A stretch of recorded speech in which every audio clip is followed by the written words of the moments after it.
Buddy Holly's best friend, Eddie Cochran, knew that he was doomed because he missed the flight. He was supposed to be on the Winter Dance Party tour himself, but had backed out to do a television performance. So now he felt that death was stalking him.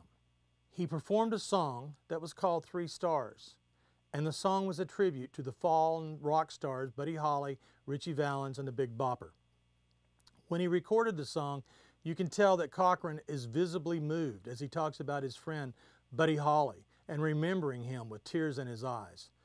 Cochran walks into the studio and he says, "If you ever release this song, I'll not do another."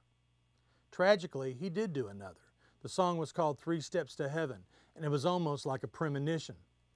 On Cochran's last tour, he finds himself in England. Sharon Sheeley, his fiancée, comes to visit, and he has her rush out and buy as many Buddy Holly singles as she can find. She returns, finds him in a darkened hotel room, and he's performing and listening to the songs, and she tells him, she says, "Eddie, you've got to let this go." And Cochran's reply was, "No, because I'm going to be seeing Buddy soon." Stories go that he had actually met with a fortune teller about when he could expect to die, and that night he woke up crying, "I'm going to die and there's not anything anyone can do about it." Well, on Easter weekend in 1960, Eddie Cochran was killed in a tragic car accident that also injured Gene Vincent and Sharon Sheeley. The last people to visit Eddie Cochran in the hospital in Bath, England, were members of the Crickets, who were on tour with the Everly Brothers. So now, Eddie Cochran had joined his friend in rock and roll heaven. But the story doesn't stop there. Other rock stars met the same fate. Out of Texas, Bobby Fuller sent a tape to Buddy Holly's parents, and that tape in turn was sent to Norman Petty, who was the engineer and producer of Buddy Holly's great hits.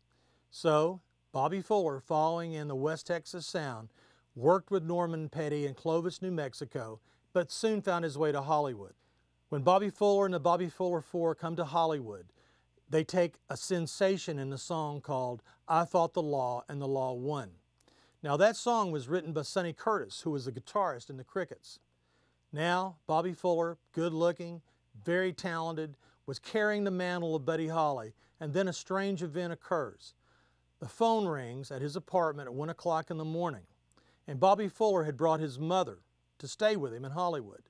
He borrows her car, tells her he'll be back within an hour or so, but he doesn't come back all night.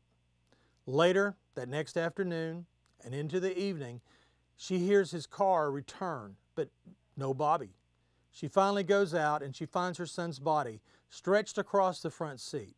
He had been badly beaten, doused with gasoline, and when the police looked at the situation, they told Bob Keane, the founder of Delphi Records, who Bobby recorded for, that Bobby Fuller was just another rock and roll suicide. What was odd was that you really can't drink gasoline while you're alive. You regurgitate it. So what became a suicide was more likely murder. The last song that Bobby Fuller recorded was "Love's Made a Fool of You," which coincidentally was written by Buddy Holly. Bobby Fuller's death occurred at the age of 22. This is Gary Patterson. Thanks for walking with me on the dark side. You know, you may think some of these stories are fact and some are fiction, but one thing for certain, you'll never listen to your music exactly the same way again.